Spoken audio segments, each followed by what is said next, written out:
কি এই জায়গা দেখে কিন্তু অবাক হচ্ছেন? এই জায়গা দেখে মনে হচ্ছে সিঙ্গাপুরে চলে আসছেন, তাই না? আসলে সিঙ্গাপুরের মতন কিন্তু এই জায়গাটি লাগছে। আর এই জায়গাটি কোথায়, এটি নিয়ে আজকের ভিডিও। হ্যালো গাইজ, আসসালামু আলাইকুম। সবাই কেমন আছেন? আশা করি সবাই ভালো আছেন, আমিও ভালো আছি। আজকে কিন্তু চলে যাচ্ছে রাজশাহী শহীদ মিনার। এটি হচ্ছে রাজশাহী সুনামধন্য কেন্দ্রীয় শহীদ মিনার। আর এই শহীদ মিনারের পাশেই কিন্তু এই পুকুরটা অবস্থিত। আর এত সুন্দর আবহাওয়া ছিল আজকে, এই জন্য এটার ভিডিও না করে আর পারলাম না। রাজশাহীতে কিন্তু এই শহীদ মিনারটি প্রথম স্থাপন করা হয়েছে, কারণ কিছুদিন আগেই এটি উদ্বোধন করা হয়েছে। যারা রাজশাহীতে থাকেন তারা কিন্তু এটি অনেকেই দেখেছেন। আমি আর দুর্জয় কিন্তু চলে আসছিলাম আজকে এই রাজশাহী কেন্দ্রীয় শহীদ মিনারে। আসলে এইখানে আসার পরে অবাক হয়ে গিয়েছিলাম যে এইখানকার পরিবেশ থেকে এত সুন্দর আর এত পরিষ্কার পরিচ্ছন্ন এবং এত ফাঁকা একটি জায়গায় এখানে এসে কিন্তু আপনার মন খুলে গল্প করতে পারবেন। আজকে আমার সাথে কিন্তু চলে আসছে নাইম ভাই কিন্তু আমার অনেক কাছের একজন বড় ভাই। সে আর আমি কিন্তু দীর্ঘদিন একসঙ্গে মেস লাইফ কাটিয়েছি। আমরা প্রায় 8 থেকে 9 বছর একসঙ্গে থেকেছি। আর নাইম ভাইকে আজকে আসতে বললাম যে এইখানে বসে কিছুটা টাইম দেওয়া যাবে, এই জন্যই কিন্তু বিশেষ করে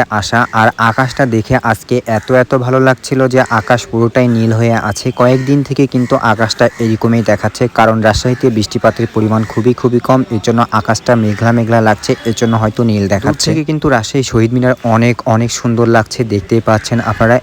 এত সুন্দর একটা ভিউ, এখানে আসলে কিন্তু যাইতে মন চাইবে না। আর যারা রাজশাহীতে থাকেন তারা কিন্তু অবশ্যই এখানে ঘুরে যাবেন। আগে যখনই ফাঁকা টাইম পেতাম তখনই কিন্তু পদ্মার পাড়ে যেয়ে বসতাম, কিন্তু এখন কিছুদিন থেকে আমার মন চাচ্ছে মাঝে মধ্যে আমি এই শহীদ মিনারে এসে বসে থাকছি, কারণ এত ভালো একটা পরিবেশ, এত সুন্দর পরিবেশ পাওয়া আসলেই মুশকিল। রাজশাহীর মতন জায়গাতে এত সুন্দর স্থাপনা থাকবে এটা স্বাভাবিক, কারণ রাজশাহী পুরোটাই সুন্দর। রাজশাহী নিয়েই কিন্তু বিশেষ করে আমি ভিডিও করে থাকি। রাজশাহীর সৌন্দর্য দেখলে কিন্তু আমি আর থেমে থাকতে পারি না, এই জন্য ভিডিও করি। আকাশটার রংটাও কিন্তু আজকে অনেক সুন্দর লাগছে। কিছু জায়গায় মেঘ আছে, আবার কিছু জায়গায় মেঘ নাই। আকাশটা মাঝে মধ্যে কালো দেখাচ্ছে, মাঝে মধ্যে নীল দেখাচ্ছে, এই জন্যই কিন্তু আজকে ভিডিওটা এখান থেকে করছিলাম। যখন ভিডিও করছিলাম তখন দেখছি কিছু ছোট ছেলে পেলেও এখানে ভিডিও করছিল। তারাও হয়তো তাদের এই প্রক্রিয়া দেখে ভিডিও করতে ইচ্ছা করছে। এখানে কিন্তু মাঝে মধ্যে আপনি বসে থাকতে পারবেন, কারণ মাঝে মধ্যে বসে থাকার জায়গা অনেক সুন্দর করে তৈরি করা হয়েছে। এখানে আসলে আপনি আরো বিশেষ এক সুবিধা পাবেন, সেটি হচ্ছে ফ্রি ওয়াইফাই। এখানে বসে কিন্তু আপনি ফ্রি ওয়াইফাই চালাইতে পারবেন। আর